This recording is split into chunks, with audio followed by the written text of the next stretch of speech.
Doctors say Hector currently functions at the level of a 6-month-old. Push, push, push, push, push. Yay. Last October, Keypro, a Pennsylvania company hired by the state to bring Medicaid costs under control, paid a visit to Hector's family. They just checked off boxes saying, oh, what does he do? What doesn't he do? And we just left it at that. We thought it was something routine, that had to be done. 2 months later, a letter arrived in the mail. The letters basically said that we've reviewed medical records, and based upon an assessment, your child no longer qualifies for in-home skilled nursing care, and we're going to reduce you down to 0 hours over a 6-month period.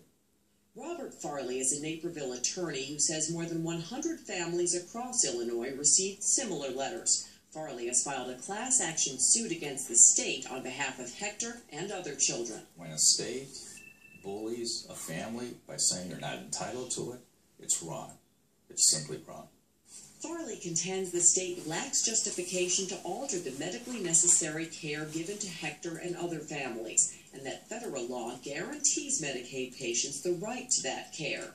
Keypro, the company paid more than $7.5 million by the state to evaluate Hector and other children on Medicaid, has yet to disclose the criteria they use to determine the suspension of services.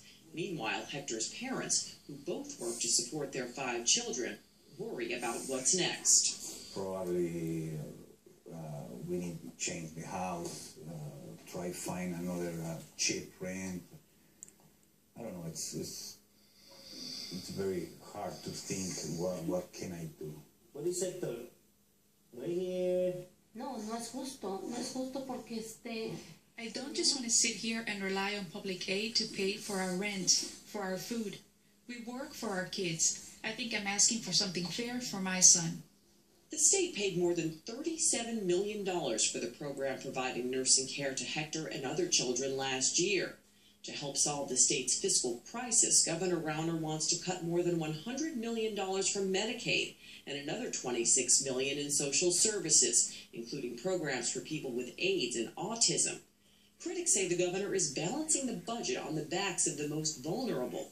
But with so much debt, there are no easy answers. I was with Governor Rauner earlier today. He doesn't want to make these cuts. He doesn't want to reduce these kind of programs. But we can't continue to operate a government that doesn't pay its bills. Lawrence Masol, president of Chicago's Civic Federation, blames Illinois lawmakers, past and present, for not coming up with a plan to fund Medicaid. It's not enough to say that you're against the cuts. You have to explain how you're going to pay for them or what else you're going to cut out of the state budget. Attorney Robert Farley argues Medicaid cuts could end up costing even more. According to the class action suit filed on behalf of Hector and other families, the state pays about $7,500 a month for in-home nursing care. The alternative, inpatient treatment, costs $55,000. Attorney Farley says this fight is personal. He is also the father of a child with disabilities. Those children are the most vulnerable people in society. Their families are doing heroic efforts to keep them healthy day and night, 24/7. They do not have the time or the resources or the expertise to litigate. It's hard taking care of a disabled child. At least I get to go home, and I go about my life. But this is their reality every day. Every day. It's hard. A federal judge in Chicago has issued a temporary restraining cuts. Another court hearing is scheduled for next week. Now we'll look at the governor's first 100 days, Superintendent McCarthy's listening tour, and a history-making game for the Chicago White Sox. Here's Chris with more.